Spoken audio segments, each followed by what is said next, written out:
కొంతమంది భార్యలు ఉంటారు, వారి కుటుంబంలో వారే రక్షణ పొందుతారు, ఇంకా భర్త ప్రభువుని తెలుసుకోడు.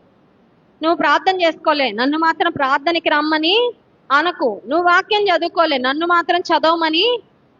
అలాంటి వారు ప్రభువులోకి రావాలంటే ఒక అద్భుతమైన సూత్రం, తాళపు చెవి ఇక్కడ ఉందండి. The key is here. ఏంటదంటే, వాక్యము వాళ్ళకి లేకపోయినా వాక్యానుసారమైన జీవితాన్ని జీవించే భార్య యొక్క పవిత్ర ప్రవర్తన వలన వారిని రాబట్టవచ్చంట. స్తోత్రం చెప్దాం, హల్లెలూయా.